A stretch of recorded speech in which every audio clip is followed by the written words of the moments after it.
warga desa terpencil di Aceh Tamiang bernama Jul menceritakan kondisi yang memilukan akibat banjir besar di sana, Minggu 14 Desember 2025. Sampai saat ini belum ada satupun pejabat baik dari kabupaten, provinsi, ataupun pusat yang datang kemari, ujar Jul. Namun Jul beserta warga desa lainnya berusaha tawakal menerima musibah ini sebagai bagian dari takdir Allah. Di tengah kepedihan yang dirasakan warga desa, ternyata ada sosok seorang pemimpin yang akhirnya datang ke sana membawa bantuan, guys. Bahkan pemimpin itu menolak tinggal di hotel mewah di kota dan memilih menginap di desa itu. Siapakah pemimpin itu dan apa yang dilakukannya sehingga warga desa seperti Jul begitu merasa terkesan? Coba kita lihat dan silahkan komen, guys. Udah pernah dikunjungin sama pejabat, Bang?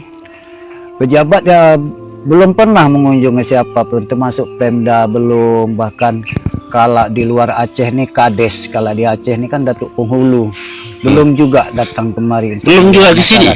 Belum ada. Padahal parah banget di kampung, Bang.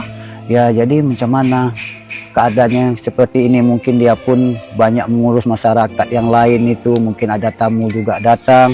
Kita pun tidak bisa terlalu menyalahkan, tapi paling tidaknya untuk melihat dalam keadaan seperti ini setengah jam pun atau 15 menit pun jadi kami mungkin merasa lega gitu. Berharap mereka datang, ya, berharap 15 menit. Mereka datang paling tidak 15 menit untuk melihat situasi dan kondisi seperti ini. Mungkin kami merasa sedikit lega gitu. Sama sekali nggak ada yang pernah datang nih?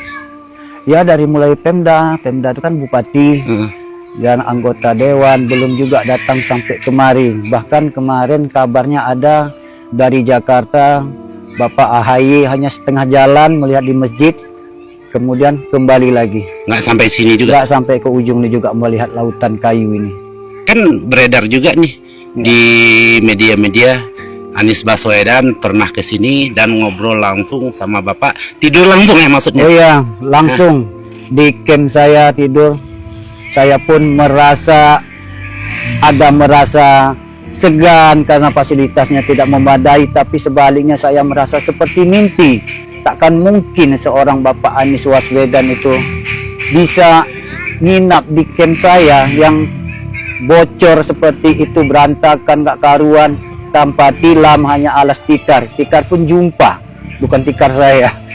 Dia mau tidur bersama saya, bahkan ajudan dan lain-lain tak ada yang tidur di situ.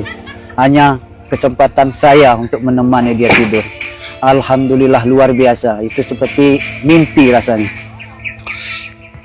Pak, tidur di tenda itu ya? Ya, itulah tendanya itu. Nah, terlihat dari sini ya tendanya.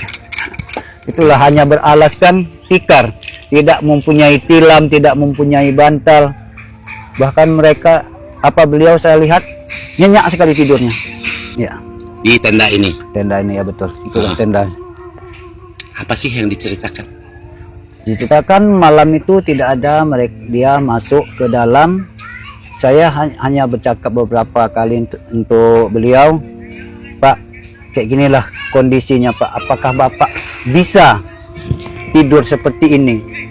Dia bilang, saya memang betul-betul ingin merasakan penderitaan rakyat itu seperti apa, dia bilang kayak gitu. Ya tapi ini kan Bapak tiket tilam tidak punya, biasa Bapak tidur di hotel dan sekarang seperti ini tidak masalah. Saya memang ini yang saya cari, seperti ini. Mungkin kesempatan inilah yang dapat saya rasakan. Bahkan saya pun tidak memberitahu kepada siapapun saya datang kemari, hanya diam-diam, dia bilang seperti itu. Oh, Pak Anies diam-diam ke sini? Ya, diam-diam, tidak memberikan kepada siapapun. Memang Bapak merasa nggak? Memang nggak ada orang lain yang tahu dia ke sini? Merasa kalau memang ada orang lain tahu, pasti menelpon Pemda dan pasti dijemput malam itu juga. Oh, betul. Kalau memang ada yang lain tahu, bahkan media pun kemarin sempat menjumpai saya, yang kami banggakan untuk Tamiang nih, yang dinamakan Berita Aceh Tamiang. Langsung Bang Hendri itu menjumpai saya. Kenapa tidak memberitahu saya, dia bilang.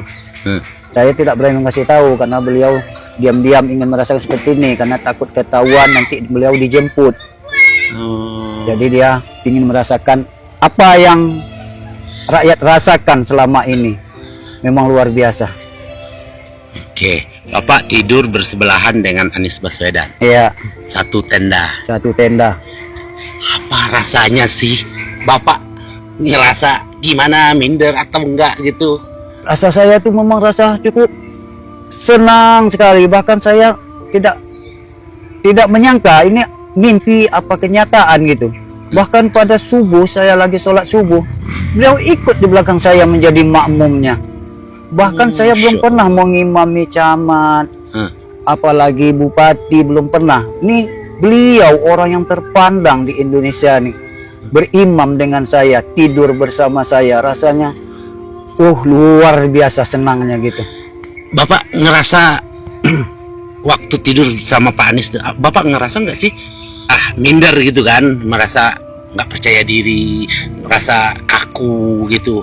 Mulanya aja, mula-mula dia masuk itu rasanya saya tuh kayak minder gitu, tapi dia bilang udah nggak apa-apa, nikmat ini gitu. Nikmat, ya penting tempatnya ini rata, saya bisa rebahan, udah kita bisa tidur, dia bilang kayak gitu. Lalu dia ambil bungkusan, saya tidak tahu apa bungkusan itu, lalu dia rupanya bantal angin. Bantal angin, saya pun baru pertama itu melihat bahwa bantal angin itu. Bahkan saya kasih guling dia tidak mau.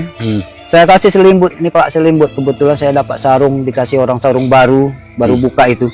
Beliau juga menolak, tidak usah, biar saya rasakan seperti ini. Insya Allah. Bahkan paginya itu setelah kami sholat subuh, saya menjadi imam, dia menjadi makmum, kami berdua keluar kami sini. Saya datang, ada kakak membuatkan minuman hangat berupa teh manis lah gitu, teh hangat. Dan saya pun menyuguhkan roti, kami nikmati sama-sama. Hanya kami berdua aja ngobrol. Hanya ngobrol masalah, nanya apakah ini illegal lodging. Pak Anies semalam ya di sini? Ya, satu malam. Sempat ngobrol sama warga? Sempat. Sempat. Nah, apa aja ceritanya? Boleh dong bagi-bagi. Cerita dia bertanya bagaimana perasaan Bapak waktu detik-detik itu, dan bagaimana Bapak dia itu lah ceritakan, semua orang menceritakan halnya. Ada yang sampai 3 hari katanya nggak makan, ada yang 2 hari. Ya itulah, beliau hanya senyum dengan mengucapkan Masya Allah. Itu tidak lepas dari bibir dia. Masya Allah. Masya Allah, Subhanallah, Masya Allah, gitu aja. Umat cukup berani Bapak ya, kata, bertahan di rumah dalam keadaan seperti ini, yang terjebak. Ya kan dijawab sama orang, jadi macam mana Pak, kami mau keluar gak bisa, nggak ada alat lain. Masya Allah, itu aja dia. Memang kalau senyuman dia itu dari mulai televisi kita perhatikan sampai nyata memang tidak dibuat-buat, sama. Senyum mulai dengan rendah hatinya, luar biasa memang. Orangnya ramah, tidak memilih tempat. Bahkan beliau kan bisa-bisa aja untuk membooking hotel. Tapi kenapa hotel bintang 5 saya yang di booking pada malam itu? Ya inilah dia hotel bintang 5. Cuma dia bilang bukan bintang 5 nih Bang Jo, kita bikin nama bintang 7 atau bintang 6, dia bilang kayak gitu. Kalah bintang 5. Orangnya pun memang suka bercanda seperti itu. Setelah subuh kami, sebelum ada orang-orang datang, cukup lama waktu saya cerita sambil menikmati bintang. Hati beliau tuh memang luar biasa, hati Pak Anies tuh. Mau dia bersama rakyat dalam keadaan menderita seperti ini. Kalau pejabat lain belum ada saya rasa yang mau seperti dia gitu. Mau tidur di tenda seperti itu. Datang aja belum ya? Datang aja belum.